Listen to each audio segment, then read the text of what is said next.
Hola, buenos días, buenas tardes. Pues blockchain es una base de datos. Y dicho así, la verdad que no parece muy rompedor. Pero seguro que si lo pensáis, las mayores empresas de este planeta viven de los datos, de procesarlos, de darnos acceso, de vendernos productos en torno a los datos. Entonces, si los datos son importantes, las bases de datos también.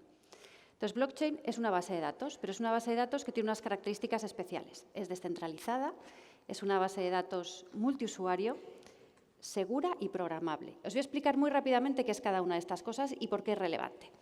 Es una base de datos descentralizada. ¿Eso qué quiere decir? Que en lugar de que toda la capacidad de procesamiento esté en un punto, está en distintos nodos, en distintos ordenadores. Eso lo hace mucho más resistente, resiliente. Es una base de datos multiusuario, con derechos de lectura y escritura. Cualquiera con acceso a Internet puede escribir en esta base de datos. Es una base de datos segura porque, como su nombre indica, blockchain es una cadena en bloques. Toda la información se va recogiendo de manera encadenada. Cada bloque recoge información del bloque anterior, con lo cual tenemos una trazabilidad completa. Y es programable. La programabilidad está metida dentro de la base de datos y eso hace que muchas acciones se puedan encadenar una y otra.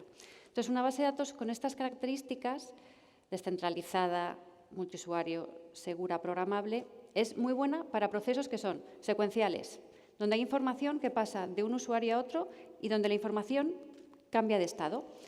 Así dicho, a lo mejor es un poco teórico, pero pensadlo, la mayoría de los procesos funcionan así, procesos de vuestro día a día empresarial, comercio internacional, pagos internacionales, cualquier producto de financiación, emisión de deuda, porque en realidad, si lo pensáis, en todos ellos hay distintos agentes que tienen sus bases de datos verticales, individuales, y donde hay que ir comparando la información. Entonces, trabajar en blockchain lo que hace es que, en lugar de crear esas bases verticales y silos, crea una base horizontal, donde la experiencia de usuario es mucho más rápida, la trazabilidad mejor y el control mejor. ¿Y podrías explicarnos, egun on guztioi, Alicia, cuáles son los usos? Estás hablando ahora, pero ¿cuáles son los usos de esta tecnología? Yo he oído hablar de tokenización, pero tampoco lo tengo muy claro. El primer uso, que seguro que conocéis, son las criptodivisas. La icónica, la primera, es Bitcoin. Bitcoin es el nombre de la red blockchain y es el nombre del activo que está en la red, de la moneda. En contra de lo que algunos creen, es perfectamente trazable, no es en absoluto nada opaco, ¿no? Como os decía, como la cadena, está todo encadenado, es perfectamente trazable. Hay muchas criptodivisas, pero me gustaría hablaros quizá de un concepto de uso de blockchain, que son las monedas estables. Son las que están ligadas al valor de una moneda fiduciaria. El euro, el dólar, en la actualidad lo que más hay es ligadas al dólar. Y estas son relevantes porque si están ligadas, como están ligadas, uno a un valor de una moneda fiat, como llamamos, entonces sí que son útiles como herramienta de pago en plataformas digitales. De hecho, se usan en muchas geografías para replicar la exposición al dólar o para hacer pagos de remesas. Porque esta red que os he descrito, la red blockchain, funciona 24 horas, 7 días a la semana y tiene unos costes de transaccionalidad muy bajos. Entonces, cualquier pago que vaya en esa red es muy barato. Esto es lo que se llama la tokenización del dinero. Y dejadme solo que parar un segundo para explicaros lo que es la tokenización de activos. Todos en vuestros bolsillos tenéis activos digitales, tenéis fotos, archivos, Excels, PDFs. Esos se pueden copiar y pegar infinitas veces. Eso es muy práctico, pero hace que cualquier representación digital no pueda enviarse de manera única. Cuando lo que representamos digitalmente es dinero, no queremos que se pueda copiar y pegar infinitas veces. Blockchain permite hacer una representación única de un activo digital. Entonces, eso lo que permite es, imaginaros, el proceso ahora de emisión, por intentar pensar algún ejemplo que os sea cercano a este ámbito empresarial, ¿no? Emisión de productos financieros, puede ser un bono, un préstamo, una acción. Ahora mismo es un proceso en el que hay un banco emisor, hay un banco del inversor, hay un depositario, custodio, porque lo que estamos haciendo es un producto que ya es digital, ya todos estos productos son completamente digitales. Tenemos que crear intermediarios que garanticen que no se envían infinitas veces, ¿no? Como las fotografías. Sin embargo, si estuviera sobre una red de blockchain, cualquier particular puede tener su cartera donde puede depositar esos activos. Y cualquier empresa podría emitirlo, porque es mucho más sencillo y más barato. Entonces, esto lo que permite es agilizar muchísimo más, dar muchísimo más acceso a las capacidades, digamos, de financiación. Las empresas podrían levantar dinero, ¿no? Exacto. Y me vais a preguntar, oye, que esto está muy bien, ¿no? Pero ¿por qué no lo tenemos ya en mercado? Pues porque lo más difícil no es la tecnología. Lo más difícil es el ámbito regulatorio, y probablemente hablaréis de esto a continuación. Es no solo establecer un ámbito regulatorio nacional, sino internacional, ¿no? Eso es lo que hará que estas soluciones escalen. Y si a mí me preguntáis, blockchain, no sabremos que hay blockchain. Será transparente para los usuarios. Veremos que procesos que antes eran muy lentos, tardábamos mucho en reconciliar, en lugar de estar constituidos en bases individuales, tendrán bases que sean descentralizadas, seguras, multiusuario y programables. Entiendo más o menos que se dejará de hablar, como dejamos de hablar de aquellas 3 W que parece que ya no existen. Eso es. Algo similar. Alex, Egunon. Egunon, ¿qué tal? Yo no sé si la realidad supera la IA. La verdad es que no tengo muy claro, pero la revista Time del año 2025 será un avatar de Trump. En todo caso, ¿qué es la inteligencia artificial? ¿Qué nos puedes decir? Bueno, lehenik eta behin eskerrik asko Zeuri, gonbida total. benagatik eta también un saludo a todos los amigos y amigas aquí presentes. A ver, la inteligencia artificial es un viejo sueño de la especie humana por emular en medios no naturales pues los procesos cognitivos, alias lo que nos distingue de las jirafas o los hipopótamos. Pensar, razonar, conectar ideas, generar nuevos contextos, etcétera, etcétera. Esto históricamente no había sido posible por muchas cuestiones. Los medios electrónicos, los ordenadores que nacen después de la Segunda Guerra Mundial empiezan a traer trazas y lo que nos estuvo faltando durante muchísimos años era la materia prima, los datos, para poder emular esa parte. Hoy es objetivo razonable y científico decir que hay partes que están mejorando y otras que no. Por lo tanto, como su nombre indica, artificialmente emular ciertas partes hoy de la inteligencia. El problema es la velocidad a la que estamos yendo, Urco. En una Unión Europea donde la regulación también prima y pesa, podríamos engancharnos, y luego hablaremos de esto, y algo dirá Enrico Letta, en esta batalla de 2 bloques, China-USA, USA-China, a esa batalla por la IA desde Europa. Sí, bueno, a ver, yo creo que esta pregunta hay que profundizarla un poco en 3 capas, por ser muy rápido. Sí, Europa puede hacerlo, si entendemos Europa, por la agregación de un conjunto de países miembros que tienen unas capacidades tecnológicas y económicas muy altas. Pero hay que entender qué productos comerciales tenemos de inteligencia artificial hoy, que todos esos productos han sido creados en unos contextos sociales y políticos que yo personalmente como europeo pues no sé si me alineo mucho. Estoy hablando de temas de propiedad intelectual, estoy hablando de apropiación cultural, estoy hablando de derecho a la intimidad de las personas, al honor, etcétera, etcétera. Si Europa quiere meterse en esa carrera, pues perfecto, pero entendamos que eso, por lo menos bajo mi humilde punto de vista, choca con cierta parte de la Carta de los Derechos que tenemos compartidos como europeos y europeas. Por lo tanto, los valores, esta ética nos impide avanzar, ¿son compatibles? Yo creo que es todo compatible, pero el tema es el tiempo y la presión económica en una sociedad como la que tenemos actualmente, que todo prima, hay que ganar dinero enseguida, etcétera, etcétera, que no es que lo critique como humilde empresario, por lo menos. Pero bueno, los que tenemos trabajo ahora mismo en Europa y en Estados Unidos, un proyecto en Estados Unidos tienes un marco que como te pase algo, pues tienes que contratar un ejército de abogados. En Europa pues tienes un marco que te protege un poco más y que te permite operar con un poco más de orden. Por lo tanto, yo creo que ni una cosa ni la otra. Seguramente hay un punto intermedio, por lo tanto, mi realismo optimista de siempre, yo creo que Europa va a poder hacer cosas. ¿Va de confianza? ¿Es confiable lo que hemos visto? ¿Es Urco extraño? Aquellos que no apliquen la IA, no sé si se van a quedar rezagados o cuán de rezagados se van a quedar. Bueno, yo creo que en este momento de la historia necesitamos mucha interpretación de la realidad, ¿no? Esto de la pipa de Bigotesta, que me parece que es una buena metáfora, porque efectivamente hay muchas cuestiones que estamos computando y procesando que son literalmente indistinguibles de la capacidad de la creación humana.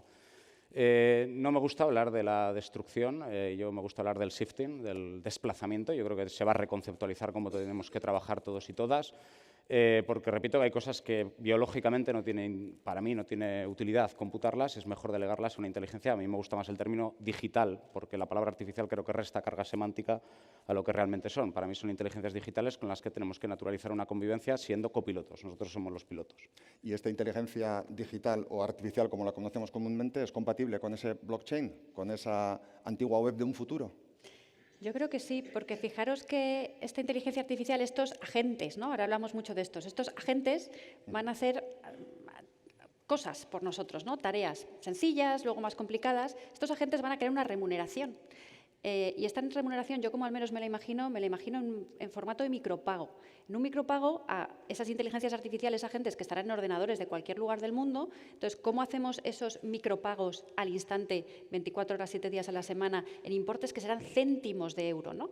El sistema de pagos actual no está preparado para eso. Puede servirnos una base de datos, como os explicaba antes, ¿no? Una moneda estable o unas monedas que quizá no estén todavía inventadas, ¿no? Yo creo que va a ir de la mano de la evolución de esa inteligencia artificial. ¿Y hasta qué punto esa evolución de la propia IA va a acelerar también otro tipo de riesgos, ciberataques, riesgos digitales? ¿A qué estamos expuestos, Alex? En tanto en cuanto definimos esa IA como la emulación de procesos mentales humanos, evidentemente pues, los vectores y el mapa de riesgos va a cambiar, porque anteriormente para, entendamos el término, atacar, había que acumular horas biológicas. Ahora eso se puede escalar y además dotarle de cierta capacidad de aprendizaje en entornos que son líquidos, que van cambiando. Por lo tanto, es evidente que la ciberseguridad va a ser un temazo. Ahora saldrá el tema China-USA, esta guerra arancelaria.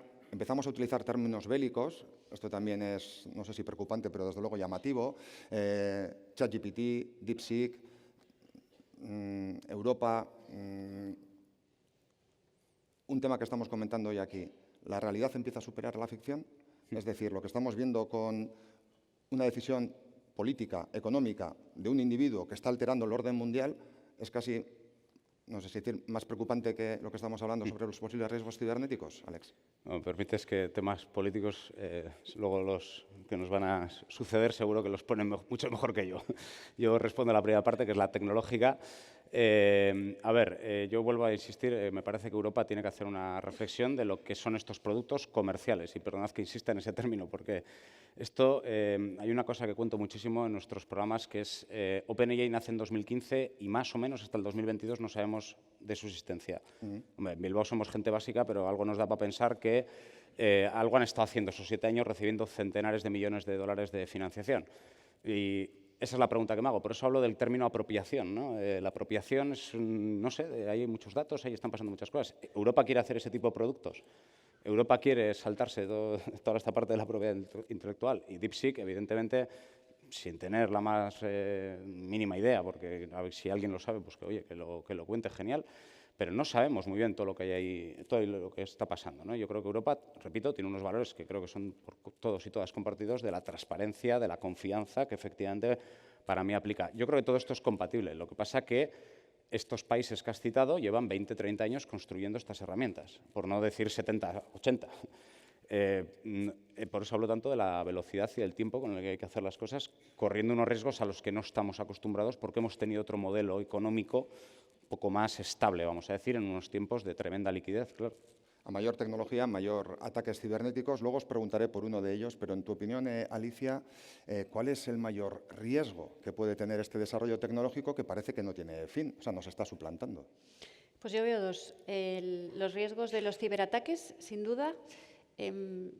Ahora los robos a los bancos no se parecen en nada, ¿no?, a los que hemos visto en las películas hace mucho tiempo. Y dejadme que os cuente una institución financiera, no era un banco. Esta sociedad un par de meses, una institución financiera en Singapur.